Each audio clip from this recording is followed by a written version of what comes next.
কি কারণে আপনার সহবাসের টাইমিং কমে আসতে পারে? এটা কি অতিরিক্ত পর্নোগ্রাফি দেখা নাকি হস্তমৈথুন করা? সঠিক কারণগুলো জানতে আমাদের সঙ্গে থাকুন। সবচাইতে কমন যে কারণের রোগী আমি আমার চেম্বারে পেয়ে থাকি, সেটা কিন্তু আসলে এই হস্তমৈথুন বা পর্নোগ্রাফি নয়, বরঞ্চ বিভিন্ন রকম মানসিক চাপ এবং পারিপার্শ্বিক চাপে থাকা রোগীরা। অর্থাৎ রোগী কিন্তু নিজেই এসে আমার কাছে স্বীকার করে যে, আমি হয়তো ব্যবসা-বাণিজ্য নিয়ে কোনো সমস্যাতে আছি, অথবা কোনো রকম দাম্পত্য কলহ বা পারিবারিক ঝগড়া-বিবাদ, জমি-জাতি নিয়ে গন্ডগোল, মারামারি এগুলোর ভেতরে আছি এবং এর পাশাপাশি কিন্তু আমার এই সেক্সুয়াল পাওয়ারটা একেবারে জিরোর কাছে চলে এসছে। সময় একেবারে নেই বললেই চলে। দ্বিতীয় যেই কমন রুগীদেরকে আমি আমার চেম্বারে পাই, সেটা হচ্ছে নিজের পারফরম্যান্স নিয়ে যারা নার্ভাস থাকে এবং টেনশনের ভেতরে থাকে। অর্থাৎ আমি পারবো কি পারবো না, আর ১ মাস পরে আমার বিয়ে আছে, হয়তো আমি পারবো না।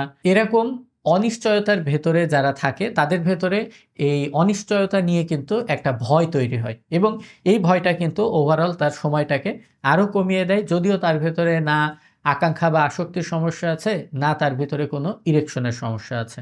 মেইন সমস্যাটা হচ্ছে শুধুমাত্র ওই যে অনিশ্চয়তাটাকে ভয় পায়, এটাই। ৩য় যেই সমস্যা সেটা হচ্ছে দীর্ঘদিন ধরে যারা হস্তমৈথুন করে, বিশেষ করে দেখা যায় বাসাতে অনেক মানুষজন আছে, গোপনে হস্তমৈথুন করছে বা ওয়াশরুমে গিয়ে হস্তমৈথুন করছে। সেই ক্ষেত্রে একটা তাড়াহুড়া করার অভ্যাস থাকে। অল্প সময়ে কাজ শেষ করে বাইরে আসতে হবে, এমন কোনো চাপের ভেতরে থাকে।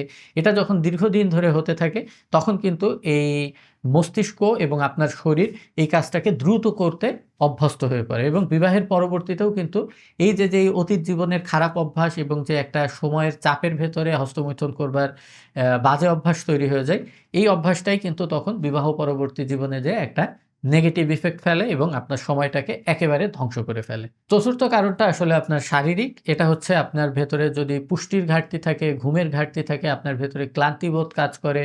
বিশেষ করে যারা রাজধানী শহর ঢাকা অথবা বড় শহর চট্টগ্রামের মতন জায়গাতে থাকেন, যানজটের চাপে সারাদিনের অফিসের থাকাহারা ক্লান্ত অবস্থা নিয়ে বাসাতে আসলে এই টাইমে কিন্তু কখনোই আপনি ভালো পারফর্ম করতে পারবেন না এবং সময়ও কিন্তু আপনি পাবেন না। এক্ষেত্রে এটার একটা ভালো সমাধান হতে পারে যদি আপনি শেষ রাতে সহবাসের চেষ্টা করেন। ৫ নাম্বার কারণ হচ্ছে আপনার নেশাজাতক যদি কোনো অভ্যাস থাকে, সেটা হতে পারে ধূমপান, মদপান অথবা ফেনসিডিল, ইয়াবা, গাঁজা এই জাতীয় কোনো সাবস্টেন্স অ্যাবিউজ এর অভ্যাস। এগুলো কিন্তু আপনার শরীরের যে স্বাভাবিক স্নায়বিক কার্যকলাপ আছে, এগুলোকে কিন্তু নষ্ট করে ফেলে। হয়তো আপনি কোনো একদিন উত্তেজিত অবস্থায় হাই হয়ে সে অবস্থায় ভালো পারফর্ম করতে পেরেছেন।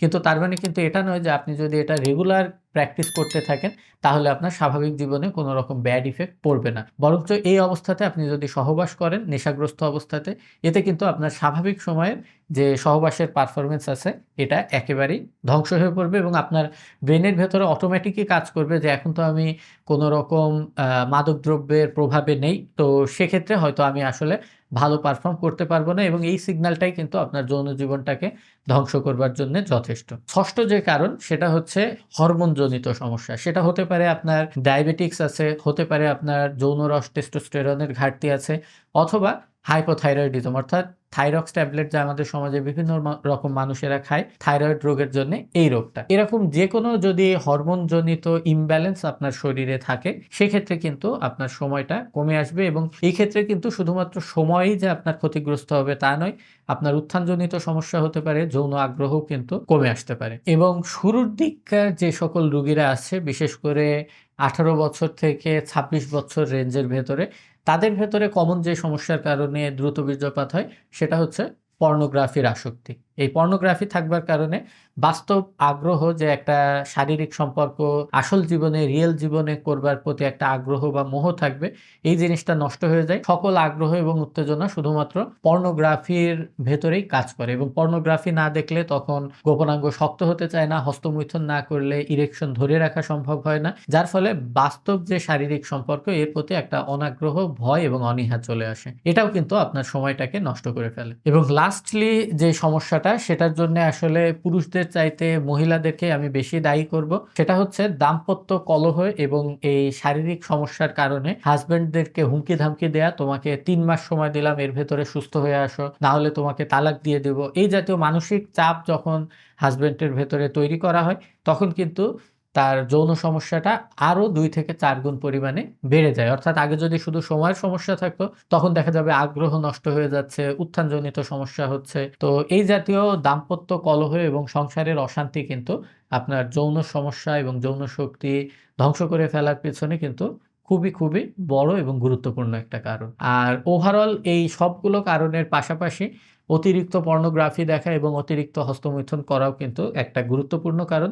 যেগুলো হয়তো এগুলোর সঙ্গে এই ৮-৯ টা কারণের সঙ্গে যুক্ত হলে এর লক্ষণগুলোকে আরো ভয়াবহ করতে পারে। তো এটার সমাধানের জন্যে এই কারণগুলো আপনি আপনার জীবন থেকে দূর করবার চেষ্টা করুন। এর পাশাপাশি আপনার ঘুম, খাওয়া-দাওয়া এবং শরীরচর্চার প্রতি মনোনিবেশ দিন। এই ৩ টি জিনিস কিন্তু স্বাস্থ্যের ৩ টা বড় পায়া এবং এর যেকোনো একটি পায়া না থাকলে আপনার স্বাস্থ্য কিন্তু নষ্ট হয়ে যাবে। অর্থাৎ ঘুম, খাওয়া-দাওয়া এবং শরীরচর্চা। এই ৩ টাকে সবচাইতে বেশি গুরুত্ব দিন। আমি ডাক্তার আসিফ আনোয়ার, পিজি হাসপাতালের গবেষক চিকিৎসক। আজকের মতো বিদায় নিচ্ছি। আল্লাহ হাফেজ।